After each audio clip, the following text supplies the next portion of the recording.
90 రోజుల కోర్సు పూర్తి చేస్తే చాలు 100% ప్లేస్మెంట్ సపోర్ట్ తో సాఫ్ట్వేర్ జాబ్ మీ సొంతం. వెంటనే కోడ్ జ్ఞాన్ డెస్టినేషన్ ని సంప్రదించండి. Welcome to Suman TV. నేను మీ నవీన్. చైనా నుంచి హెచ్ఎంపివి వైరస్ అనేది సౌత్ ఇండియాకి కూడా వచ్చేసిందని చెప్పేసి కొన్ని వార్తలు వింటున్నాం. ఐసీఎంఆర్ కూడా దీన్ని ధృవీకరించినట్లు తెలుస్తా ఉంది. ఇద్దరు చిన్నారులకైతే ఈ హెచ్ఎంపి వైరస్ అయితే సోకింది.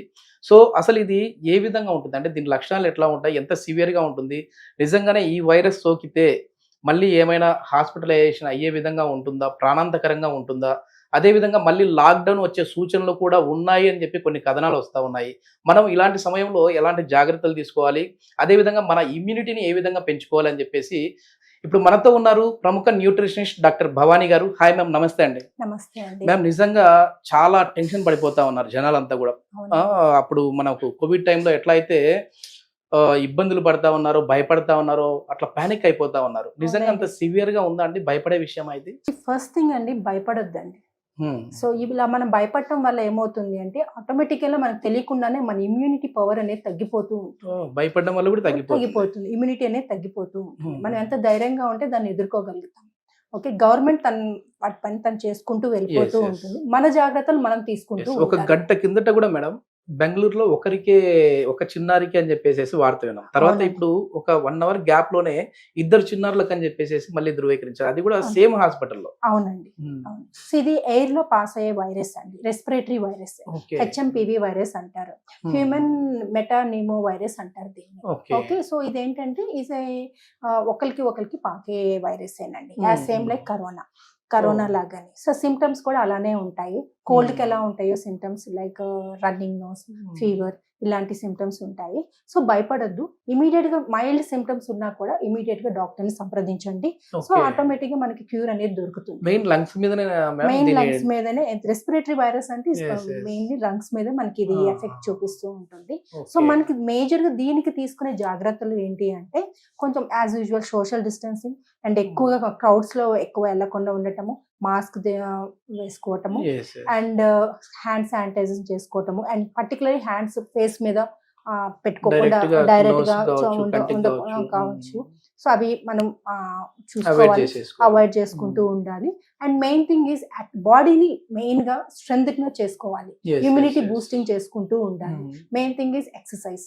సో బాడీ ఎవ్రీడే మార్నింగ్ అందరూ, పిల్లలు కానీ పెద్దలు కానీ, మెయిన్ గా చిన్న పిల్లలకి అండ్ పెద్దలకి వస్తుంది అంటున్నారు. ఓకే, సో వాళ్ళకి కూడా ఎందుకంటే ఇద్దరు పిల్లలకే ఒక 8 నెలల సో కొన్ని ఎక్సర్సైజెస్.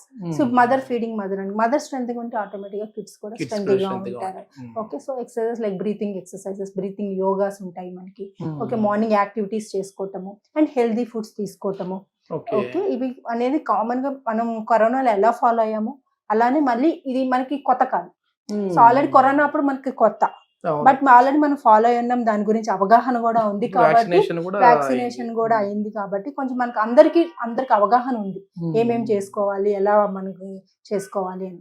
సో అవి మళ్ళీ ఫాలో అవుతూ ఉంటే మళ్ళీ బెటర్ గా ఉంటుంది. కొంచెం ఎరాడికేట్ చేసుకోవచ్చు ఈ వైరస్ ని, డామినేషన్ అనేది మనం తగ్గించుకోవచ్చు. ఇప్పుడు తెలంగాణ గవర్నమెంట్ కావచ్చు, అక్కడ ఏపీ గవర్నమెంట్ కావచ్చు, ఇప్పటికే చాలా అంటే అప్రమత్తం అయ్యారు.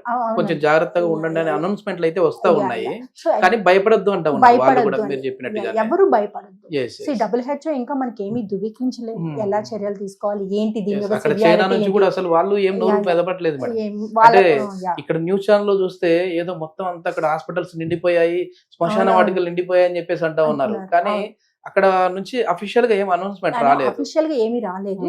కాకపోతే prevention is always better than cure. అందుకని మనం కూడా జాగ్రత్తగా ఉంటే డెఫినెట్లీ దీన్ని ఇరాడికేట్ చేసుకోవచ్చు. ఓకే, ఎట్లాంటి ఫుడ్ తీసుకోవడం వల్ల మన ఇమ్యూనిటీ పవర్ ని పెంచుకోవచ్చు? హెల్దీ ఫుడ్స్ అండి. డైలీ ఒక ఎగ్ వైట్ తీసుకో, high protein food, high fibre food. So ఇవన్నీ మళ్ళీ అంటే కోల్డ్ కాజ్ చేసే ఫుడ్స్ ని కొంచెం అవాయిడ్ చేయటం. సో అందరికీ కోల్డ్ అంటే కొంతమందికి లెమన్ పడదు, కోల్డ్ కాజ్ చేస్తుంది. సో ఇండివిజువల్ గా మీకు తెలుసు ఏమేమి ఫుడ్స్ ఎలర్జీగా ఉంటాయి. సో అవి కొంచెం అవాయిడ్ చేయండి. అవాయిడ్ చేసుకొని కొంచెం ఎక్కువగా వైటమిన్ సి రిచ్ ఫుడ్స్ తీసుకోవటం, డైజెషన్ ఫ్రీ డైజెషన్ అయ్యేటట్టు, అండ్ యాక్టివిటీ చేసుకోవటం, వాటర్ ఇంటేక్ బాగా తీసుకోవటం, కొంచెం వార్మ్ వాటర్ కొంచెం Okay. వింటర్ సీజన్ కాబట్టి కొంచెం వార్మ్ వాటర్ తీసుకోవటం అండ్ కోల్డ్ ఫుడ్స్ అవి కొంచెం అవాయిడ్ చేయటం, చాక్లెట్స్ కిడ్స్ కి చాక్లెట్స్, ఐస్ క్రీమ్స్, ఇవన్నీ కూల్ డ్రింక్స్ ఇట్లాంటివన్నీ కొంచెం అవాయిడ్ చేస్తేనే మంచిది. Okay okay. అంటే కొద్దిమంది మ్యామ్ ఏంటంటే ఆవిరి పట్టుకోవడం మంచిది అంటారు, కొద్దిమంది లేదు పట్టుకోకూడదు అని అంటారు. సో ఇట్లాంటి టైంలో ఆవిరి తీసుకోవచ్చా అండి, పట్టుకోవచ్చా లేదా అండి? మనకి ఏమైనా సిమ్టమ్స్ కనిపిస్తే పట్టుకుంటే మంచిది. ఓకే సిమ్టమ్స్ లేకుండా ఊరికే పట్టుకోవటంలో ఉపయోగం లేదు. ఓకే, సో ఏమైనా మనకి లైట్ గా ఏమైనా కనిపిస్తుంది, కోల్డ్ అనిపిస్తుంది అంటే సిమ్టమ్స్ ఏమైనా కనిపిస్తుంటే ఆవిరి పట్టుకోవచ్చు, no problem. But under doctor supervision, okay. ఏదైనా డాక్టర్ పర్యవేక్షణలో చేసుకోవాలి. ఇది మెయిన్ వచ్చేసేసి రెస్పిరేటరీ సిస్టమ్ మీద కాబట్టి దీని ఎఫెక్ట్ అనేది చూపించేది. మనం పడుకునేటప్పుడు మామూలు ఎట్లాంటి ఫుడ్ తీసుకోవాలి మేము? ఎందుకంటే పడుకునే సమయంలోనే మన బాడీ ఈ విధంగా ఉంటది. అవునవును. సో అట్లాంటప్పుడు ఏంటంటే హెవీ అయిందంటే మాత్రం మళ్ళీ కొంచెం శ్వాస తీసుకోవడానికి yeah. ఇబ్బంది అయిపోద్ది. సో లైట్ ఫుడ్స్ ఎట్లాంటివి తీసుకుంటాం? పర్టికులర్ గా డిన్నర్ టైమ్ లో మనకు ఎర్లీ డిన్నర్స్ చేయటం మంచిది. సో బై 7 o'clock కల్లా డిన్నర్ చేసుకొని కొంచెం ఫ్రూట్స్ అండ్ లైట్ ఫుడ్స్, అలా ఫ్రూట్స్ లేకపోతే సలాడ్స్, లైట్ గా ఏదైనా ఫుడ్ సూప్స్ కానీ అలా Okay. తీసుకోవటం మంచిది. మేము చిన్న పిల్లలు మేము, వాళ్ళు అంటే అసలు బయటికి కూడా వెళ్ళరు. సో వాళ్ళు కూడా ఏంటంటే ఎయిర్ జర్నీలు కూడా ఏం చేయలేదు. సో అయినా కూడా ఎందుకు అటాక్ అయింది, ఎట్లా వచ్చింది ఇది మళ్ళీ బెంగళూరు వరకు రావడం? అంటే ఇది ఎలా వచ్చింది అంటే అండి, వాళ్ళ కిడ్స్ వాళ్ళందరికీ వాళ్ళు ట్రావెల్ చేయలేరు విత్ ద పేరెంట్స్ ఆర్ ఇంకా ఫ్యామిలీ మెంబర్స్ తోనే వాళ్ళు ట్రావెల్ చేస్తారు. వి డోంట్ నో వాళ్ళు ఎక్కడ ఎవరిని మీట్ అయ్యారు. అఫీషియల్ పేరెంట్స్ వాళ్ళు అఫీషియల్ గా వాళ్ళు ఎక్కడ మీట్ అయ్యారో తెలియదు. పర్సనల్ గా ఏదైనా రిలేటివ్స్ ఆర్ ఏదైనా సోషల్ మీటింగ్స్ లో మీట్ అయ్యారో మనకు తెలియదు. ఆర్ ఎయిర్ వేస్ వల్ల వాళ్ళు ఎక్కడ ఎవరిని మీట్ అయ్యారో తెలియదు, ఉండొచ్చు, వాళ్ళకి ఇమ్యూనిటీ ఉండొచ్చు. బట్ కిడ్స్ కి వాళ్ళకి అంత ఇమ్యూనిటీ పవర్ లేకపోవటం వల్ల అది క్యారీ అయి ఉండొచ్చు. సో దీని వల్ల మనకి ఏది ప్రాపర్ గా తెలియదు. సో దీని గురించి మనం ఎక్కువగా కూడా మనకు తెలియకుండా ఏది కామెంట్ చేయలేదు. So there are so many reasons. ఆ పిల్లలు అనేది ఇమ్యూనిటీ పవర్ తక్కువ ఉంటది కాబట్టి వాళ్ళకి అటాక్ అయింది. ఒకవేళ పేరెంట్స్ వాళ్ళ జాబ్ రీతే చాలా మందితో వాళ్ళు కలిసి ఉండొచ్చు, వాళ్ళ నుంచి ఏమైనా వచ్చి ఉండొచ్చు, మనకు తెలియదు. ఒకవేళ స్కూలింగ్ కి వెళ్ళే పిల్లలు ఎట్లాంటి జాగ్రత్తలు తీసుకోవాలి? సో స్కూలింగ్ కి వెళ్ళిన పిల్లలకి మెయిన్ గా టీచర్స్ అనేది అవగాహన ఇవ్వాలండి. బికాస్ కిడ్స్ ఏంటి అంటే పేరెంట్స్ కన్నా టీచర్స్ చెప్పేది బాగా వింటారు. సో స్కూల్లో టీచర్స్ బాగా అవేర్నెస్ ఇవ్వాలి.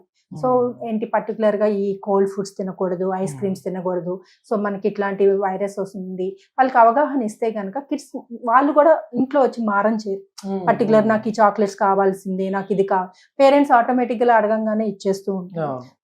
సో అందుకనేసి మెయిన్ గా టీచర్స్ అనేది మనం ఇంట్లో అయితే గారాబం చేస్తారు, టీచర్లు అలా కాదు కాబట్టి వాళ్ళు చెప్పేది కూడా బాగా కిడ్స్ బాగా వింటారు కూడా.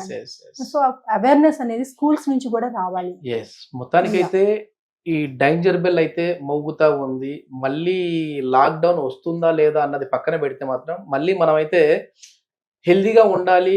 హ్యాండ్ వాష్ అయితే మళ్ళీ తరచూ చేసుకుంటా ఉండాలి. అనవసరంగా మన చేతిని కళ్ళ దగ్గర, ముక్కుల దగ్గర, ఫేస్కి అయితే పెట్టుకోకూడదు అని చెప్పేసి తెలుస్తూ ఉంది. సో ప్రతి ఒక్కరైతే అప్రమత్తంగా ఉండండి. ఎందుకంటే గతంలో ఎంత డ్యామేజ్ జరిగింది అనేది అయితే మనం చూసాము. సో మళ్ళీ అలాంటి ఇబ్బందులు ఎదుర్కోకుండా ఉండాలంటే మన జాగ్రత్తలు అయితే మనం ఉండాలి.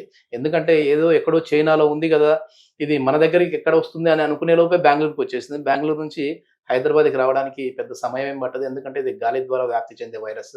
సో ప్రతి ఒక్కరైతే అప్రమత్తంగా ఉండే జాగ్రత్తలు పడండి. Thank you ma'am. Thank you.